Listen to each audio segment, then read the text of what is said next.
couple that with all the technology, which we talked about previously, the applicant tracking system, all the tech. And now you just have people who show up and they're inspired to go make an impact and to improve people's situations and give them the opportunity to be better and provide for their family. So we do that a lot, man. I mean, as we talked about, we hired just over 1,500 people last year. So, and that's not going to, it will continue to do that. So it's cool. It's been a fun ride. Have you ever wondered how successful architecture, engineering, and construction companies scale their business? Or have you ever wanted guidance on how to get more growth, wealth, and freedom from your AEC company? Well, then you're in luck. Hi, I'm Will Forat. And I'm Justin Nagel, and we're your podcast hosts. We interview successful AEC business leaders to learn how they use people, process, and technology to scale their businesses. So sit back and get ready to learn from the industry's best. This is Building Scale. Hey listeners, it's Will here. Our mission is to help the AEC industry protect itself by making technology easy. If you've ever listened to our show, then you know that the 3 pillars of scaling a business are people, process, and technology. So if you suspect technology is your weak link, then book a call with us to see where we can help maximize your company's IT and cybersecurity strategy. Just go to buildingscale.net/help. Today's guest is JP Jaramillo, the VP of Talent Acquisition at Nox Group. JP is a Phoenix native who discovered his passion for people at just the age of 13. Working in his family's Mexican restaurant in Maryville community. After high school, he jumped into B2B tech sales, but he found his true calling in construction recruiting in 2005.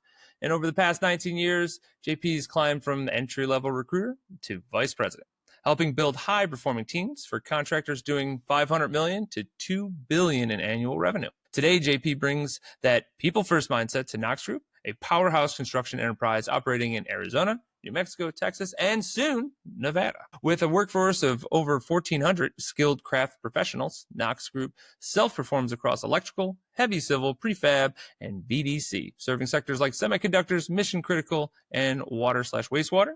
And when he's off the clock, JP is a family, faith, community guy and a proud husband, dad, basketball coach who still finds time to hit the golf course when he can. And with all that said, JP, welcome to the show.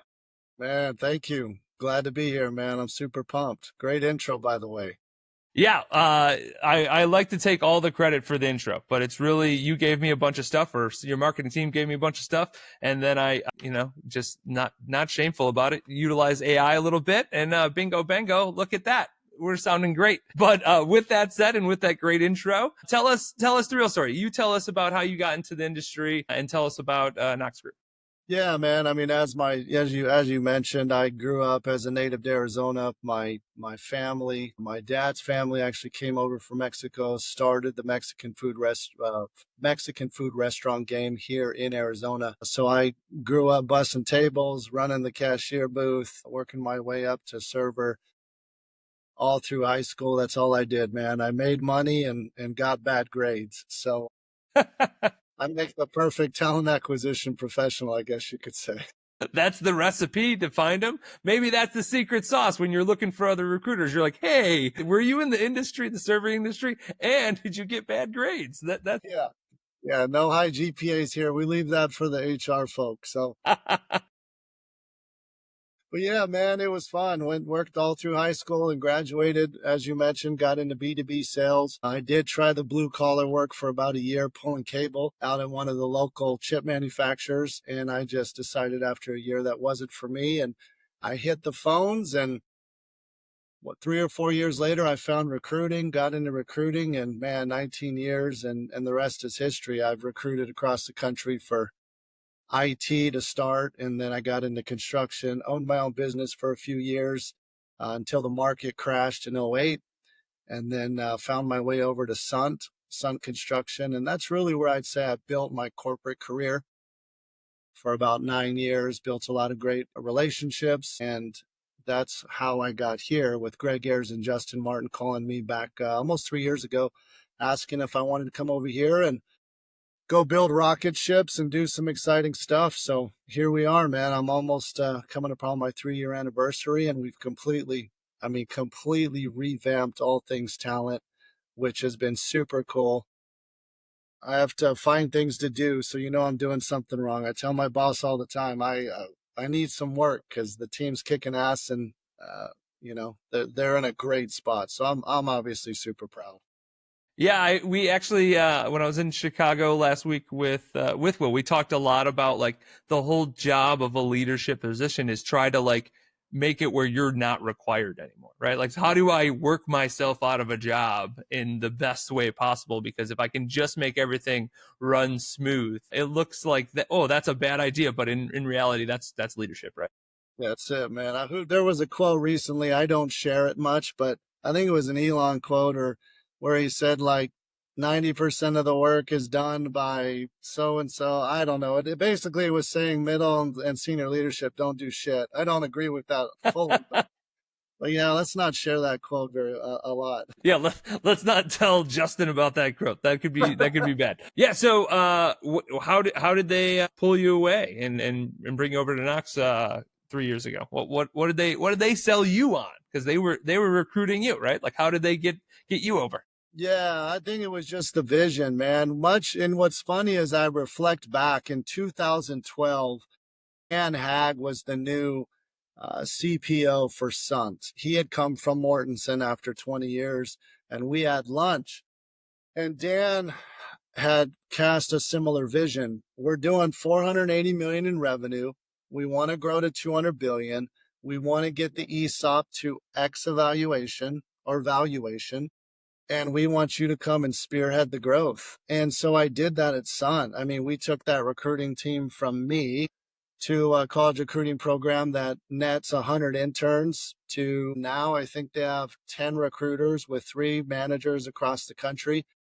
And so, I had kind of gotten a point there at Sun where I was happy. I had built something great. I had influence. I was on senior management council, but there's just something about me. I like to build. And I think I just was done building. The team was in place. They were kicking ass. And I don't want to say I was bored. I just like to live on the edge. And that's what I do, right? Even in my spare time, I'm a basketball coach. I love going and taking 10 kids and taking them from rec to competitive club, and the journey of building that relationship, building their skills, their basketball IQ. And it's no different on the talent acquisition side.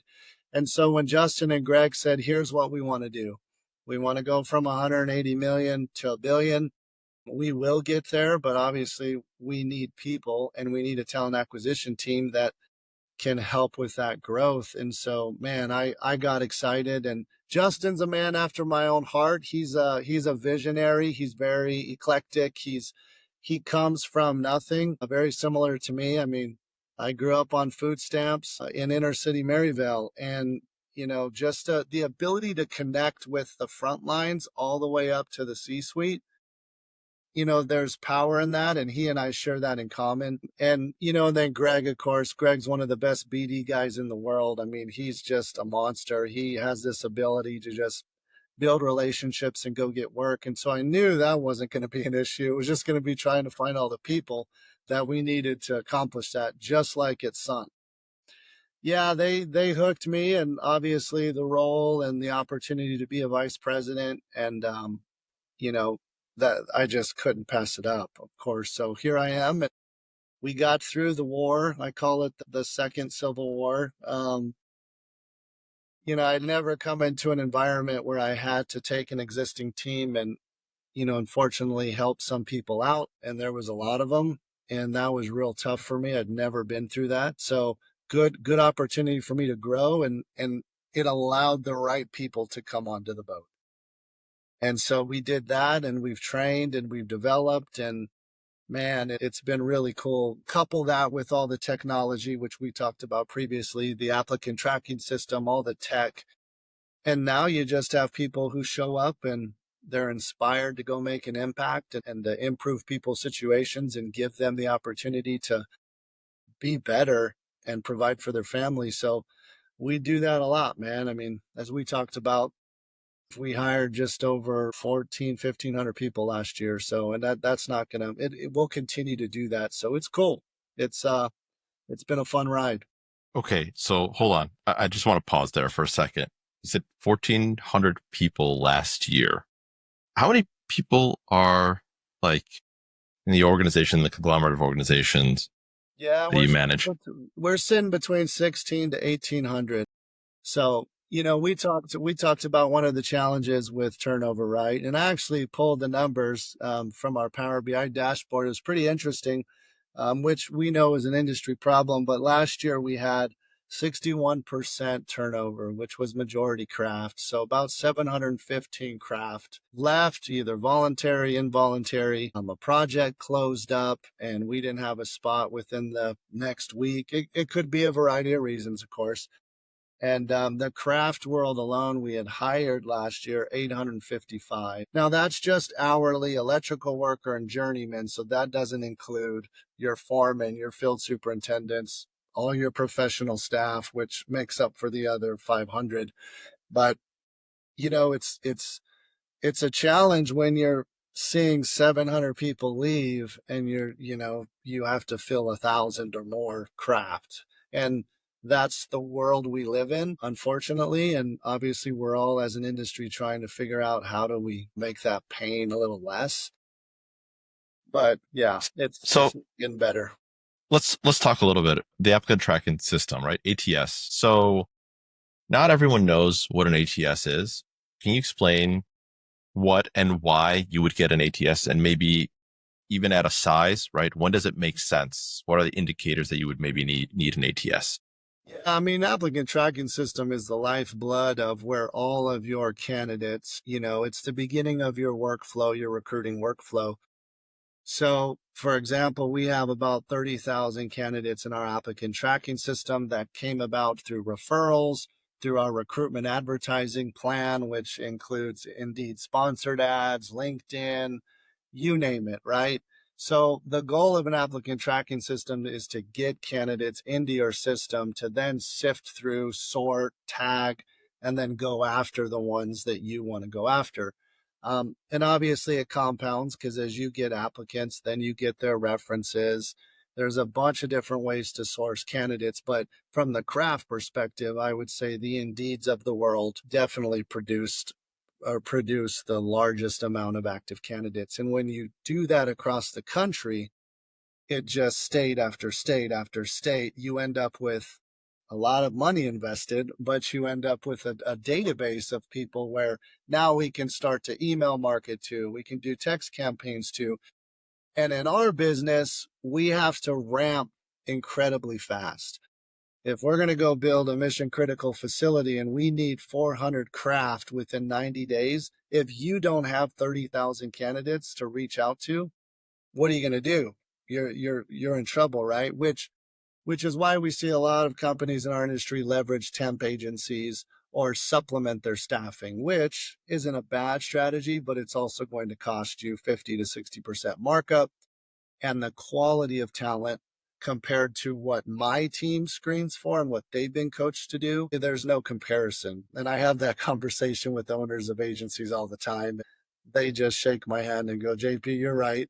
Call us if you ever need us. So yeah, your applicant tracking system, I still find a lot of companies that don't have one, and I don't know how they do it. I mean, spreadsheets and their HR, I don't know. It feels a lot like a sales team without a CRM, right?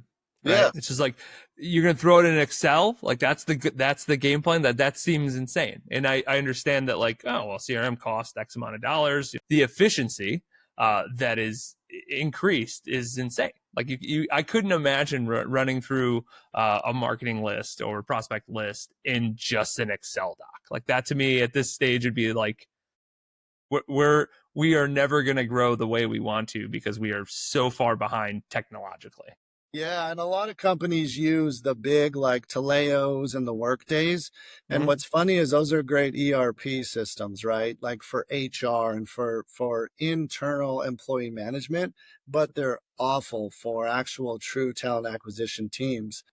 And I've seen that firsthand, even at Sun. We went from iSums to Taleo, and Taleo was so cumbersome, you never really used it to its true capacity because the workflows within it were horrible. You have to, you got to remember, talent acquisition teams are typically they're high drive, want to move quick with the littlest amount of detail. They operate in the gray. So how do we keep the workflow consistent for quality, but also give them the ability to not have to spend a shit ton of time, putting a candidate through the process? That's the key difference with a true TA leader is like, okay, how do I understand my team and then give them the tools to help them be more efficient, not slow them down, which the other side is, right, which I partner with HR. They want to do checks and balances and slow and steady and consistent and quality. So you have to find the balance of how do we work together efficiently, or else it turns into a nightmare because then you're just cussing each other out and they hate you and you hate them. So yeah, HR loves to be cussed out too, I hear. That's my understanding. They enjoy the conflict. Speaking of HR, when does it make sense? Because essentially, I know people that are in TA that say, no, I'm not in HR. Like it's not the case at all. However, when you are smaller, TA is under HR to whatever degree until a certain point. When does that break happen? Like when does it no, we just need its own department. The goals are so drastically different. And this can't just sit underneath the HR umbrella anymore. I think it depends on the expected outcome, right? If you have 10 hires a year you need to make and HR can supplement with a couple agency partners and all they're doing is coordinating interviews and, things of that sort, then you can get away with it. In fact, I just had lunch with a local $100 million GC that I actually used to work with the owner back in 2006, and they've never built out a TA team. So their HR director, who I met with, she's wearing 5 hats. Boy, at 100 million. Oh man, it doesn't work. And she knows that. And she's asking me for my advice, right? Because I know the CEO and I'm like, you're screwed. Like, unfortunately, because then it becomes a business decision because you have to invest in the overhead to build a TA team and all the systems and tools. If you want your outcome to be, I got to go find 1,500 craft a year. You're going to pay for it one way or the other, whether you go supplement with temp agencies and vendors, or you find a leader who can build a team internally and that, that knows the outcomes. Like I know the outcomes of my team annually. I know a good craft recruiter will net me between 550 and 650 hires a year. I know it. And we break that down to the weekly activity. It's a proven recipe. So like if I were to go to another company and they go, well, JP, what should I do? I'd go, well, what's your anticipated hires? And then let's break it down based on, right, recruiter activity and what's expected of them. But, you see that a lot where a lot of TA leaders don't understand that. They just think we come in, we manage, we provide a good experience, we hire some people, and yeah, you might get away with that. But not when you want to go from 200 million to $1 billion and scale nationally. Shit doesn't work. I've seen it. And then they just try to steal my people and my people just tell me, and I'm like, well, it's because they can't build a team. And I get it, right? If you can't build one, you go and you pay money to get the people that know how to do what you need to want to do. But yeah, I mean, I run into that issue a lot where it's like, when do I expand? When do I hire TA? And it's like, well, it depends on your growth goals. And then you got to go find the leader that's going to fit for your culture and that actually knows how to build a true TA team. That is wired for what we do. Like my team, if you talk to any of them, you'd be like, they're wired for TA. Like they love it. They live it. They breathe it. They're genuine. Yeah. Let me pause there for a second because you said something before, and I think it's actually important to understand because you said the recruiting process. Mm-hmm. Okay. Talk about what is the recruiting process, and then once we're done with that, then talk about the recruiters, which are really, in my opinion, salespeople for people. Recruiting is pretty easy. It's your sourcing. You have to go source or find the candidates. Now, I'm speaking high level. You have to do a rec intake. You have to go get the requirements. We got to go through all that. We got to get the job posted, all that stuff. But really, as a recruiter, once I have all that, I have to be able to source. So what am I going to do to source candidates?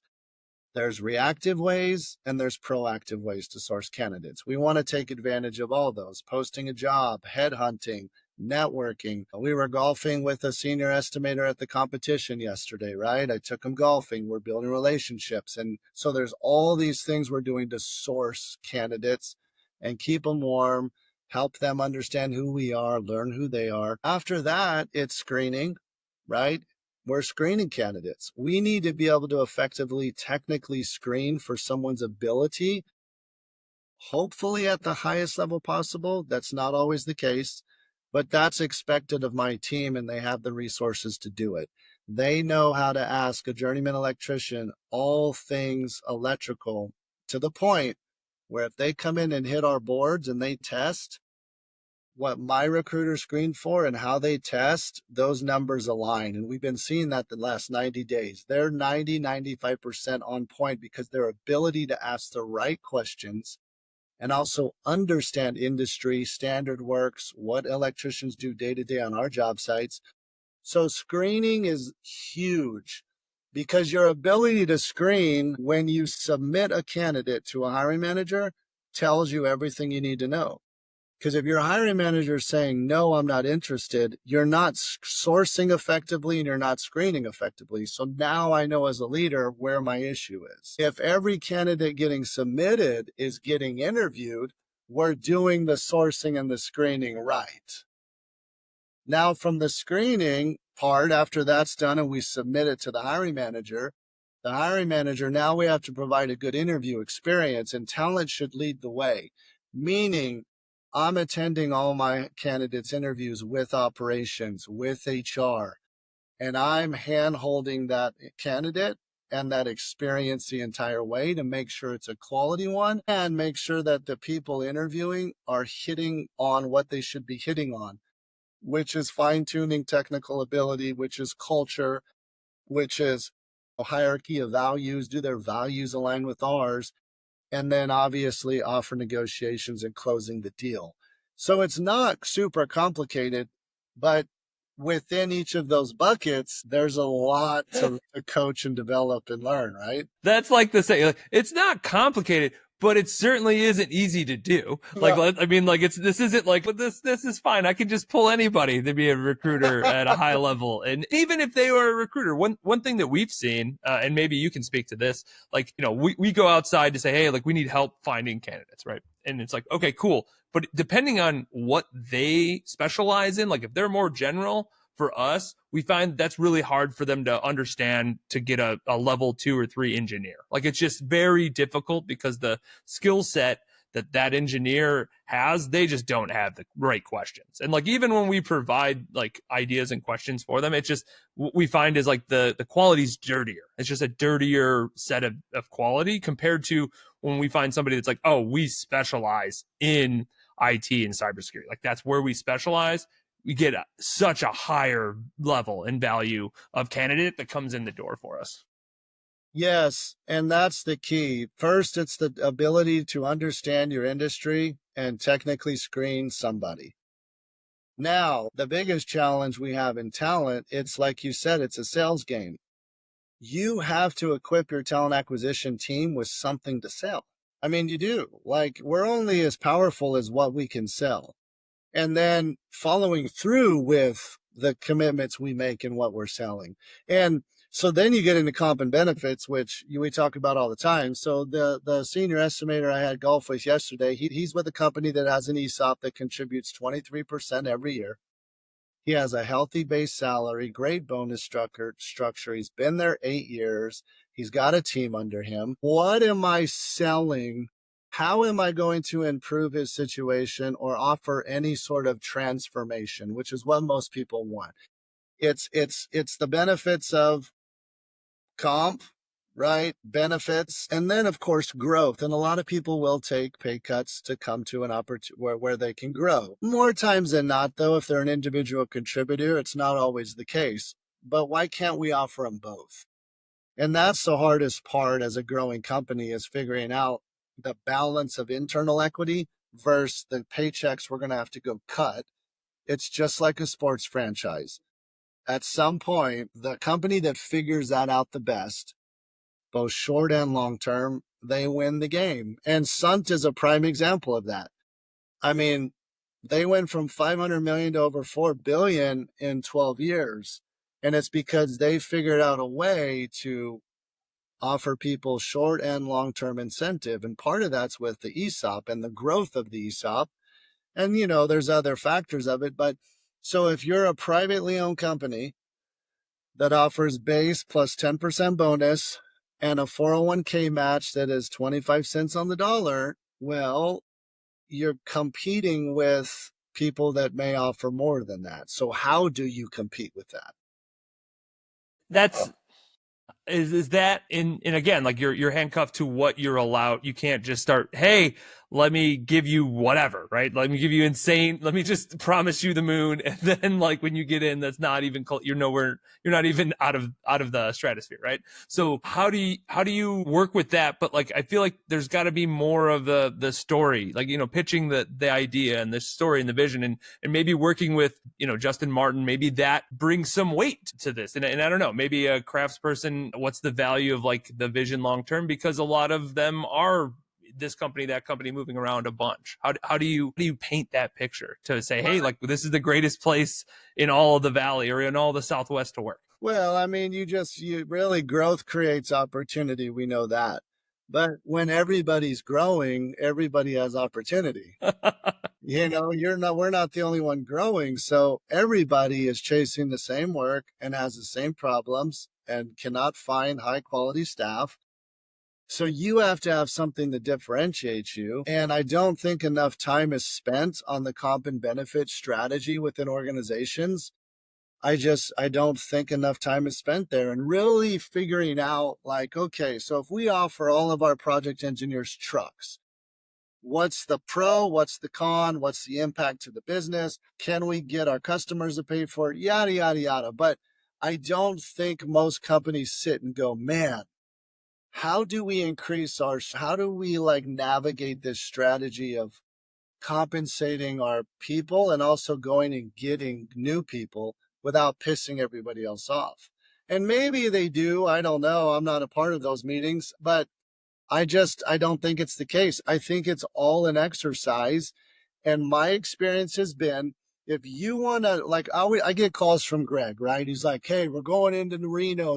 I need to know, like, what's the pay? What's the comp? I go, Greg, the comp is going to be how much the first senior project manager we call wants. That's the comp. Like, there's no like, oh, well, we're going to pay from 120 to 150. Well, when I go to NorCal and there's a guy making 200 and he can go run our work, what are you going to do? Oh, well, we'll pay it. Okay. So like, yeah, I mean, sometimes it's just like the market is dictated by the people in the market and what they're currently making, but more importantly, what it's going to take for them to leave their current situation and come to us. Like I see that all the time. You submit a candidate, they're at 150 and, oh, he's at 150. Yeah, he's at 150, but he's been there 6 years and he's not leaving for 150. Oh, leave for more.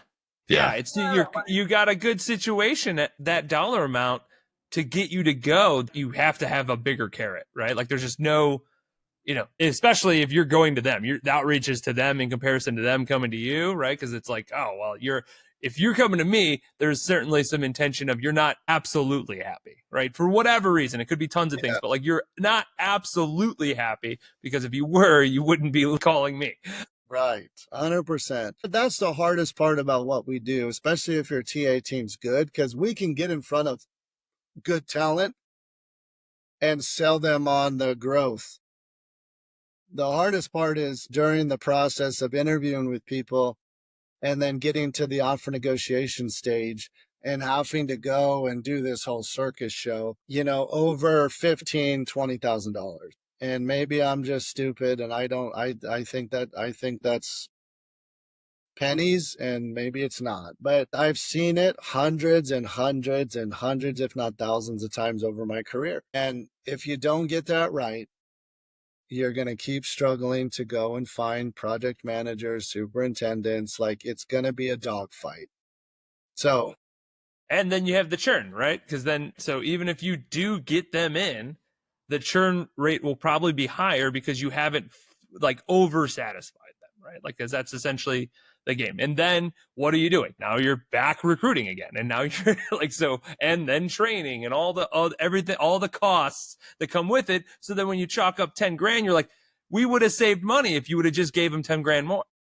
would have saved them money. I mean, and I think that's where this recruiting strategy and tactics as an enterprise, right, at the executive level, I think if we don't spend enough time on that, and if you really want to win and be a national multi-billion-dollar corporation that makes a lot of money, you're not going to do it without great people. And great people cost money. And guess what? The old Dave Ramsey quote, thoroughbreds don't run with donkeys. You want to hire thoroughbreds.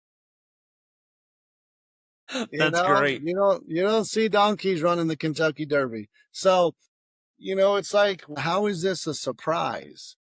Why are you surprised? I mean, so that's the stuff we struggle with. And it can frustrate a good recruiter because, they go and they wine and dine a killer candidate. And then it's like, oh, well, we can't, they're making way more money than our current PM. Well, yeah, your current PM's working 16 hours a day. Like, you think that's going to last? No. And it's an industry problem. I see it across the industry. And I mean, there's just such a shortage of people that it's not going to go away anytime soon. So you have to be able to compensate people for their time. That's my opinion. Their time and their energy is worth something. And we do it for the craft. If they work 70 hours, they make a lot of money. But our PMs are on salary. They don't, right? It's lots of opportunity is what I'm getting at. And it fascinates me because I'm a data junkie and a guru. And I love to see, like, just how can we get better at selling and giving our team things to sell? Because if you have things to sell, you don't need a recruiting department. You may to move them through the process. But if you're so good, people are coming to you because they're like, sign me up, please. Like, then you don't need 10 recruiters. Maybe you need 2.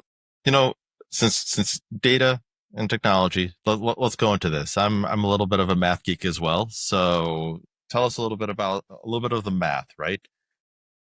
In terms of like what metrics are you using to understand, let's say, how to get to filling a job requirements, and how many recruiters do you need, right? Kind of the back thinking to end up at a number, right? Because there's a lot of math that kind of happens on the back end in order to be able to fulfill, hey, I've got a job for 300, 400 people or whatever it is, right? Especially in 90 days. Let's just take your example. I think you said 400 people in 90 days, I think is what you said.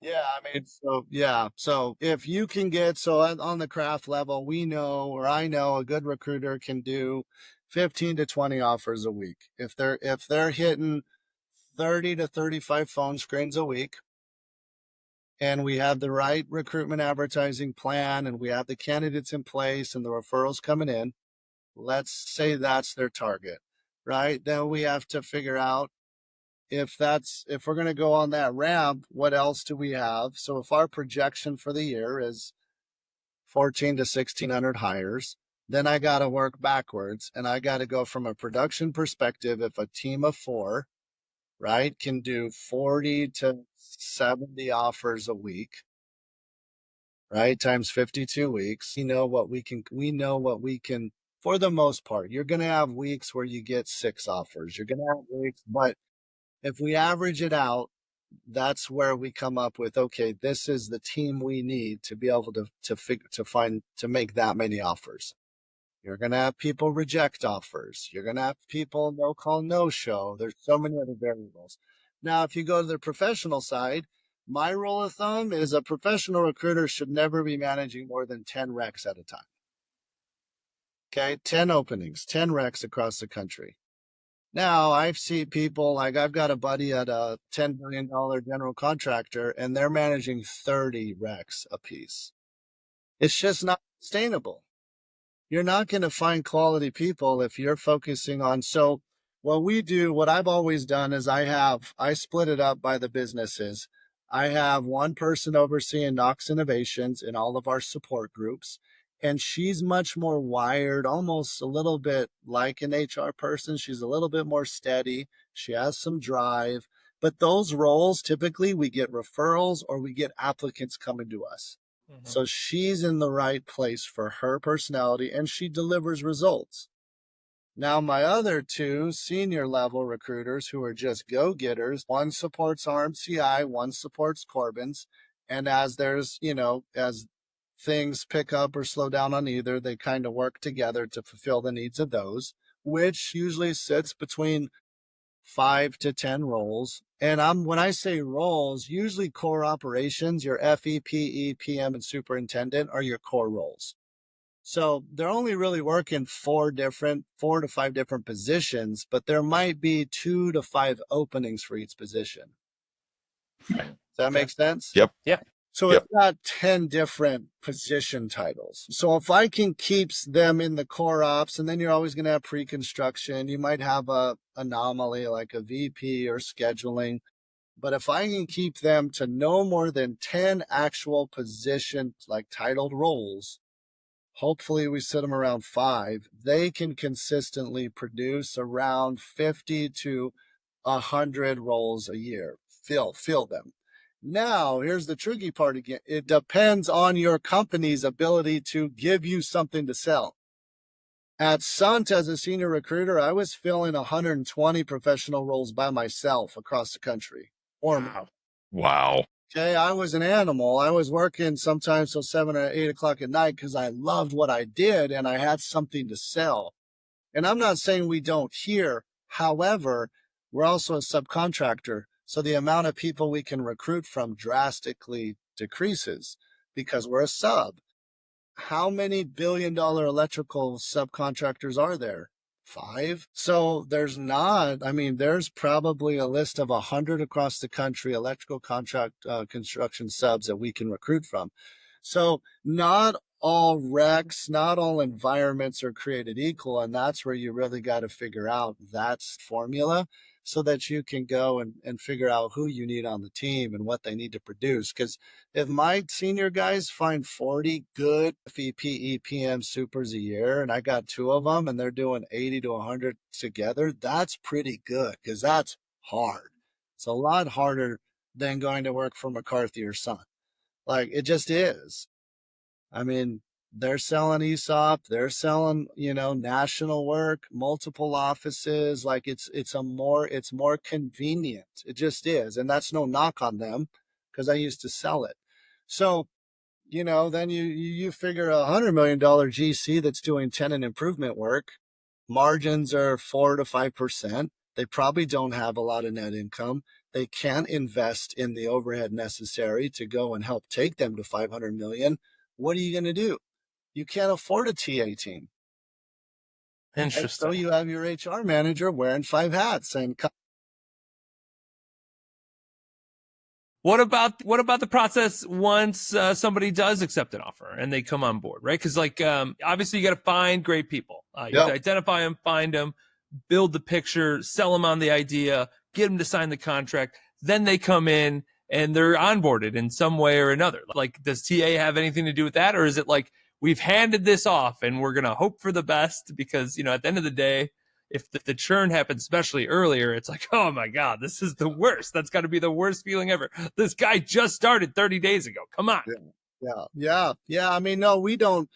We stay in contact with them because we built the relationship, but that's where it gets passed off to ops and HR, right? And learning development. But that's why it's so important during the interview process. And I will sit in interviews, and it's important for you to challenge your interviewers and operations teams to tell the candidate what the reality is and don't bullshit them. I mean, because, if you're going to tell my candidate that we grow and develop our PMs, okay, well, give me examples of where you've grown and developed PMs. Because the worst thing you can do is talk a big talk and then they show up and it's a shit show. Mm-hmm. Or not even a shit show. Maybe you don't provide the resources that you said you were going to. It just, nobody wins. And so that's a big, big lift for me and my team this year is how do we help coordinate the interview experience so that the truth comes out and that there's sincere, authentic conversation and they're leveraging where they've done what they're saying they're going to do, whether it's growth and development, whether it's opportunity to become a VP, whatever the case may be. And I think that's where we struggle is you're so busy selling that you're not connecting with individuals as individuals and humans and you're forgetting that they're a human being. You know, they only have so much energy. They have families. They have kids to go pick up from school. They've got baseball games and soccer games and birthday parties. And maybe they want to go to church on Sunday. So if they're going to be working a 7-day schedule, just be open and honest with them so they can make the best decision for themselves. And, No, that makes sense. Right?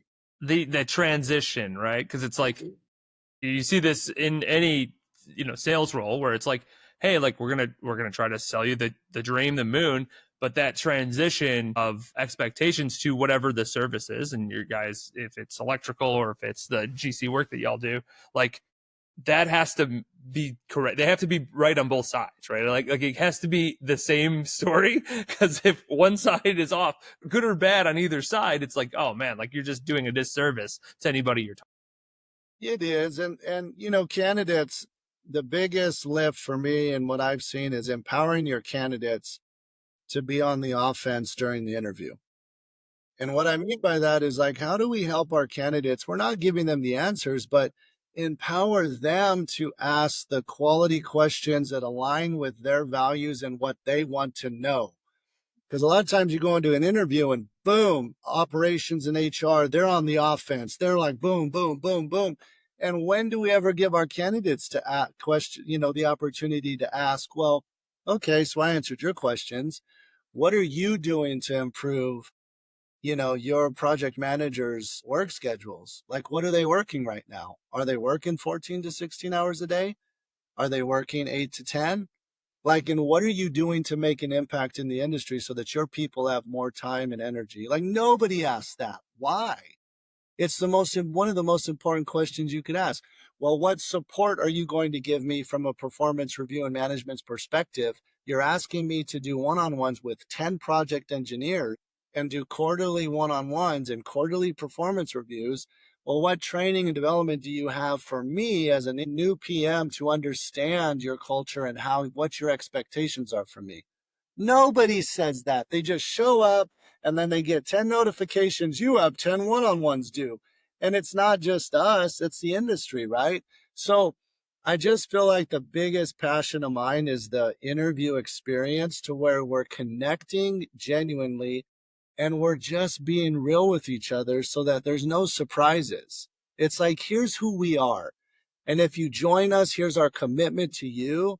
But you know what? It might not be the first 90 days rosy, but I promise you this, right? So if we could just have more of those genuine conversations during the interview experience and allow our candidates to be on the offense as well, I think it would just produce such a better experience. And to your point, if they accept the offer, a better first 90-day experience, 6 months and beyond, right? Yeah, totally.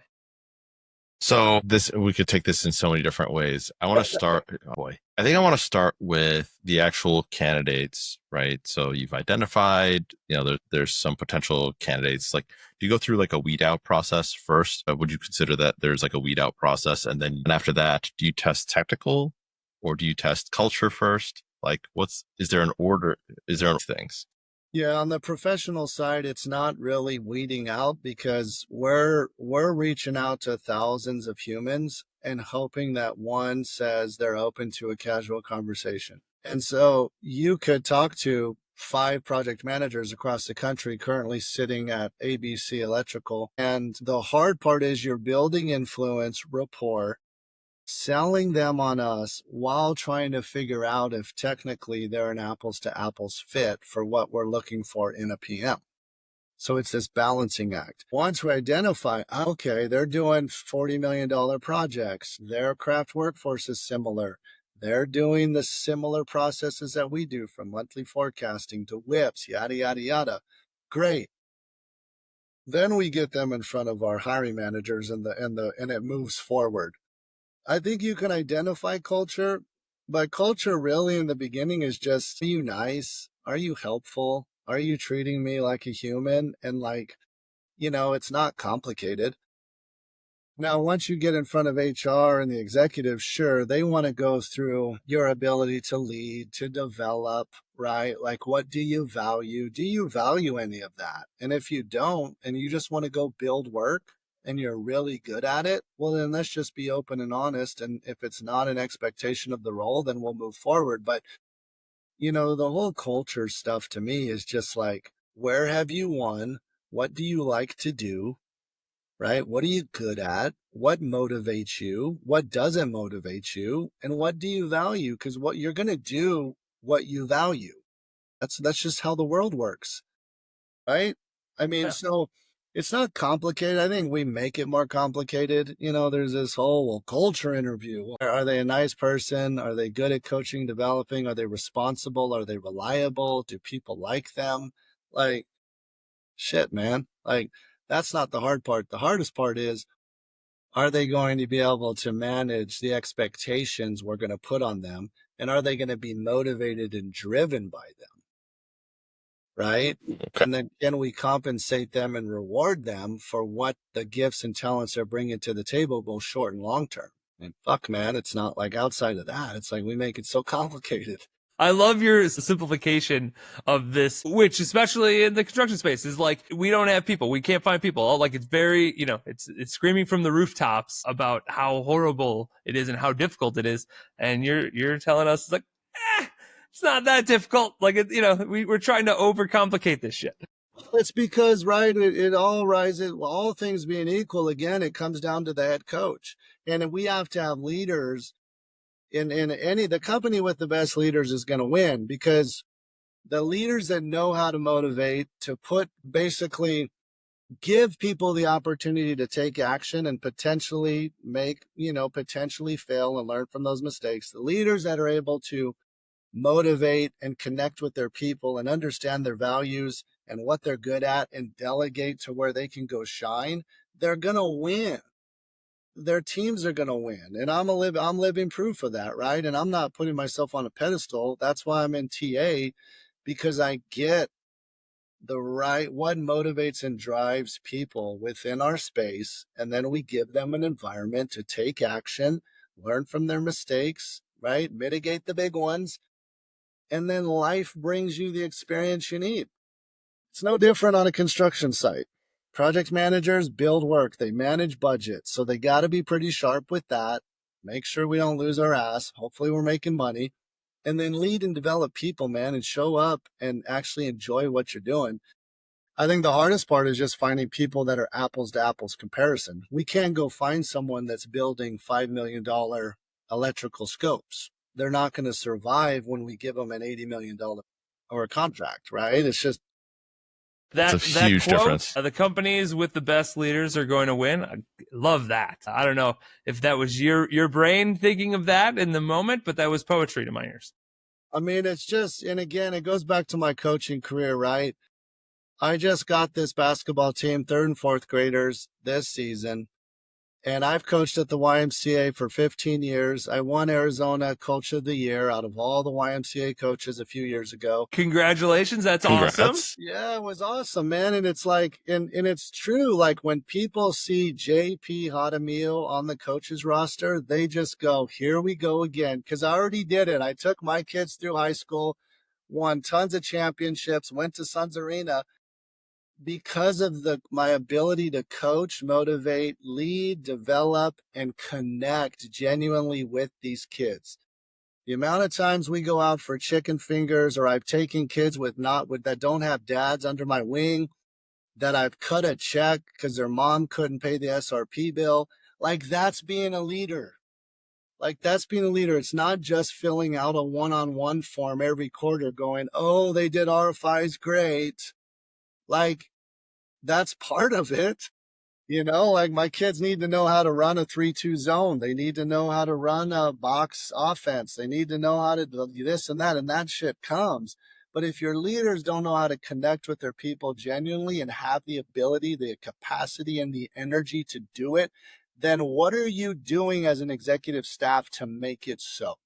Because if you don't make it so, you're never going to win that game. You're not. So That's great. what are some litmus tests for identifying great candidates? I'm sure you've got some. Well, I mean, technically, it's pretty self-explanatory, right? The ones that are building the big work and the work that all of us want, right? Big mission critical facilities, semiconductor facilities, big industrial work, and the ones that have a proven track record for doing a lot of things we just discussed. But really, project management is just about making money, mitigating risk, making sure your team's motivated and driven. They're doing it safely with quality, and they actually have a passion for what they're doing. Like, it's not super complicated. You can get into the nuts and bolts of what does a project manager do and this and that and this and that. But, it's the soft skills, like, can they collaborate with others? Can they show up on a job site and instead of competing with others, can they complete others? That's a big John C. Maxwell thing that I learned a long time ago. How do I show up and complete others, not compete with them?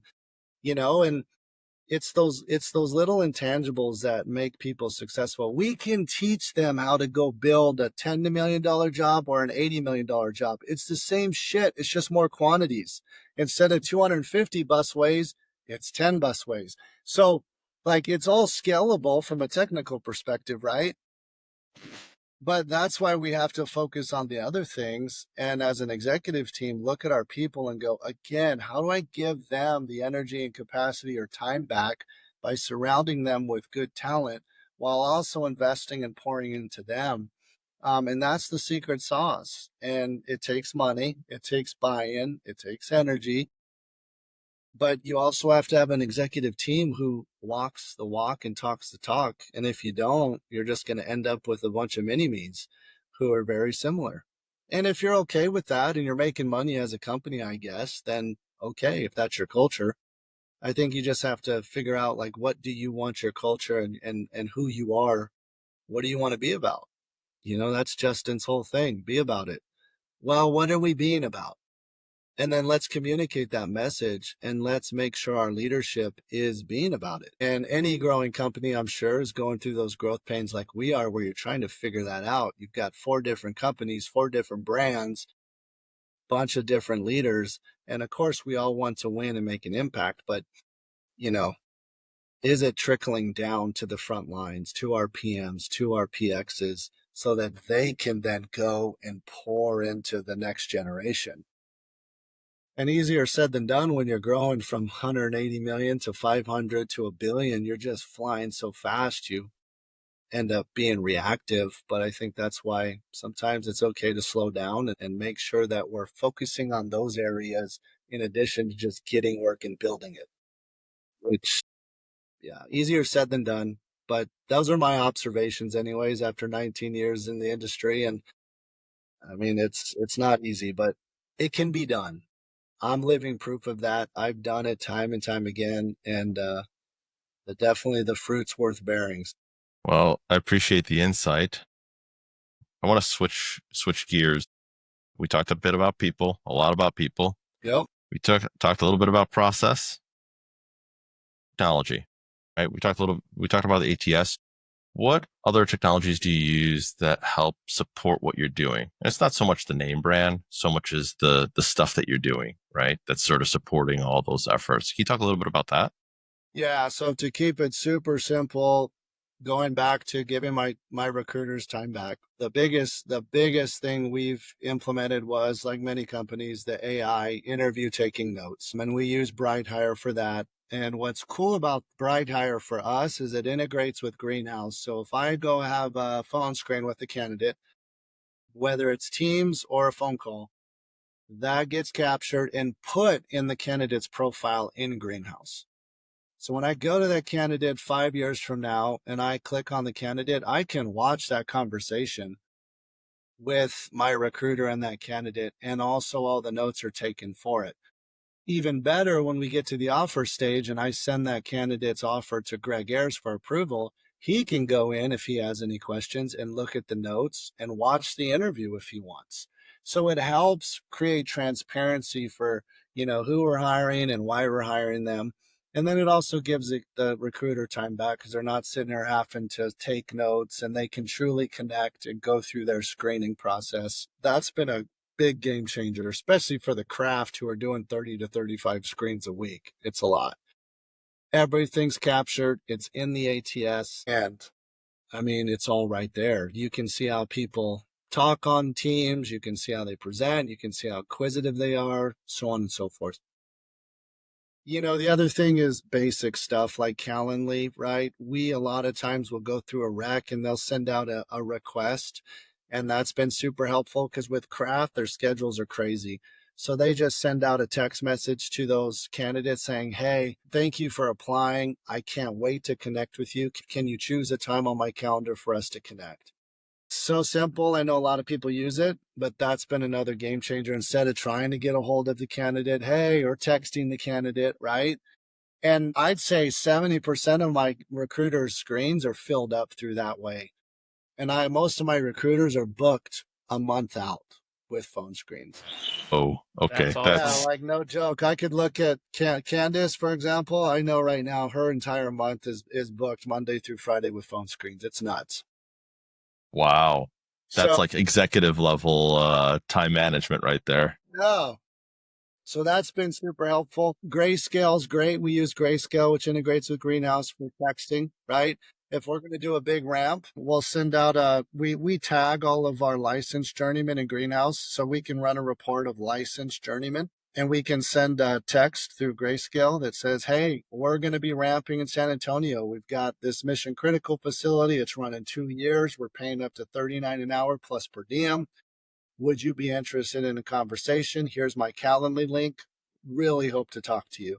Boom, they could blast that to 1,000 craft in and around Texas and start to fill up their calendar, or they'll respond and all the responses go into Greenhouse, which is cool. So you can see the correspondences. You can track metrics and who responded, what the response rate was. That's been super helpful. Again, it's just how do we get the old school way is this, right?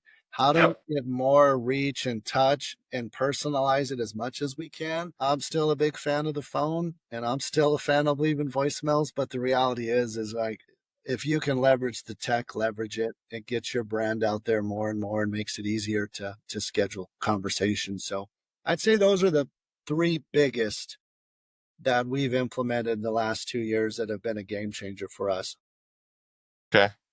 One other piece, because we talked about it, how important is sort of personality tests, personality profiling, culture fit testing? What's your opinion on those? I think it's a great tool. I think too many times we use it as a decision maker, and like for the predictive index, which we use, they tell you don't. Hey, don't use this as the answer. This is just a helpful tool to use. Well, I see it all the time, right? Like I'll use our foreman, for example. So our foreman will oversee a crew of 10 electricians. And we have certain individuals here where if their A is not way over to the right and it's to the left, they will not talk to that person. Real quick, explain, because not everyone knows what predictive index is. So, I do, but what does A mean? So predictive index basically measures what motivates and drives you, your workplace preferences. So if I put you in this environment, how will you respond? Will you be motivated by that or will you not be motivated by it? So if you put me, JP, I'm low detail. I'm over here on the left quadrant. If you put me as a paralegal, I'm going to hate my life. I might be able to do it, but I'm never going to be your best employee. I think all paralegals hate their life in my personal experience. But yeah, no, to your point, absolutely. No details. That's not great for legal. So high A is just high drive, right? So you want to be in charge. You want to take control. If I put you into an environment where it's going 1,000,000 miles an hour, you're going to be okay because you're like, all right, I got this. Let's go. Whereas low A might be you're more collaborative. You want someone to work with. They say, hey, here's what we're going to do. or I need you to tell me what to do, which more times than not, it's true. I've seen it in my own career. It's pretty accurate. However, if someone is working for a competitor and they've been there 5 years and they've been successful and they have low A, why wouldn't you talk to them? They have a proven track record, but yet the tool has told me everything I need to know. Tool has told me everything. Nope, you're not going to make it. I know, because the last 10 people I fired had low A. I'm just like, dude. So we use it. We recommend using it to again, help create more quality questions around the concern. Our job is to alleviate concerns. If there's a low A, well, then we just talk to them about their experience and when they've had to go into scenarios or projects or situations and take control and take charge and how they approached it and what the outcome was, what they learned from it. And then, like, if they have the experience, then we move on. But yeah, I would say it's pretty accurate with what motivates and drives you. And I've seen it, right? Like one of the recruiters I mentioned, she's not a typical recruiter profile.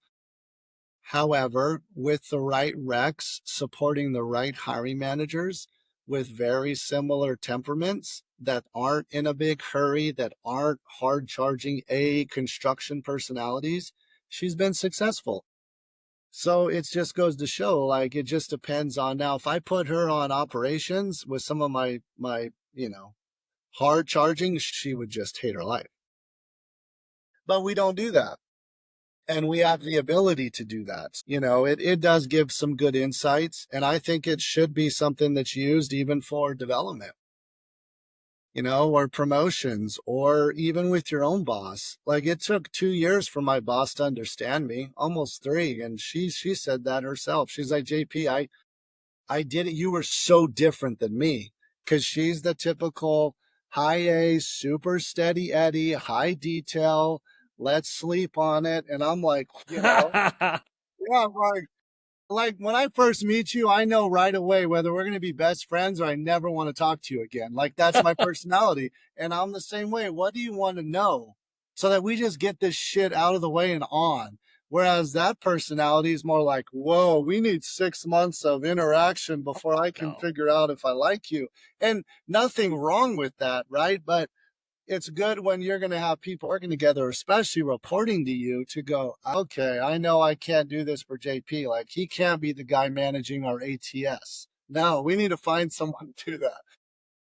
But if you want to send JP to go speak in front of 10,000 people and connect with them and pitch our enterprise and organization, and maybe not even like have to study or prepare, that's our dude. Like, right? So just knowing your people and what motivates and inspires them and what tasks to delegate them or not, that's where the test comes in super, super handy. That reminds me, Will, one of the first interviews we did was a leader named Scott Maloney. He's a president or leader of an architecture firm in Ohio, I believe. So don't hold me to that, absolutely. But he said, even on his episode, he says, like, yeah, it only takes about 60% of the data for me to make a decision. Like, I just have to be 60% of the way there, and then I make a decision. I don't need all the details. Like, that's not how, even like big things where you'd be like, oh my God, that's such a huge, it's like, nah, if I'm 60% of the way there, we're good. Let's go. Let's move. And that's a little bit of that vibe, which I love. This has been a ton of fun. I've had a blast. You're a wealth of knowledge, JP, like unbelievably. I'm super happy that our listeners will be able to hear that. So one of the questions we love to ask everybody that comes on the show is if you could go back 20 years, so that's 2005, you're starting to get that 20-year anniversary in the recruiting space. What would you tell yourself? What advice would you give young JP? Man, I'd say just to remind myself that, like, it's about the journey, right? Enjoy the day-to-day journey of fulfilling your purpose on this earth, and being grateful that I had a career and I have a career where I'm able to do that. Like, that's what I would tell myself, because so many times I was so focused on the title or the destination, or, man, when I make 6 figures, or, man, when I do this. And it's like, I don't worry about that stuff. Granted, I have the title and all that, but I tell my team, just focus on the journey and learning and serving and giving and challenging yourself to be a better version of yourself so that you can freely give to others. Because the more you impact the lives of others, you win. You win, man. Because all that money and the title and the Lamborghini and all that other stuff, it means nothing if you haven't helped others. It doesn't mean anything, right? It's those late night texts, I get from kids I've coached or past, colleagues or peers or, that are like, man, JP, like I just got promoted to manager. Or I got a high school kids. It's like, coach, we won our first championship. And hey, my mom says hi. That's what it's about, man. So that's what I'll tell young JP. That's great advice. I love every part of that, being purpose driven, making sure you're trying to get 1% better every day. Those are all. I'm excited for us to talk more about this while you drive me around in your Lamborghini. So that'll be cool. I'm going to throw all your social in the show notes and all that kind of stuff. But if somebody wanted to get a hold of you, what's the best way for them to do that? Man, just connect with me on LinkedIn, and I check that quite often. I'll shoot you an info, or I'll shoot you a DM and share my mobile. I'm a pretty accessible guy. So yeah, that's probably the best route.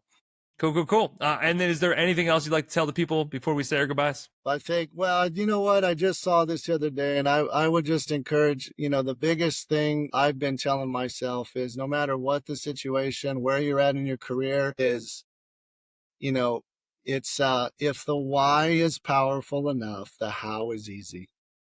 So if the why is powerful enough, the how is easy. And I think you guys have seen from this conversation, I tend to maybe make it seem a little bit too easy. And I guess and it's not, it's just that, man, if the why is powerful enough, man, we'll make it all work. The dream will come true. And I think that's the biggest message I've been sharing with myself personally every single day. You're full of good nuggets. It's wild. I got all these notes written down here. It's ridiculous. This has been a blast. Listeners, I hope you had just as good of a time as me and Will did, and JP looks like he's smiling, so that he had at least somewhat of a fun time with us today. And until next time, adios. Thanks for listening to Building Scale. To help us reach even more people, please share this episode with a friend, a colleague, or on social media. Remember, the 3 pillars of scaling a business are people, process, and technology. And our mission is to help the AEC industry protect itself by making technology easy. So if you think your company's technology pillar could use some improvement, book a call with us to see how we can help maximize your IT and cybersecurity strategy.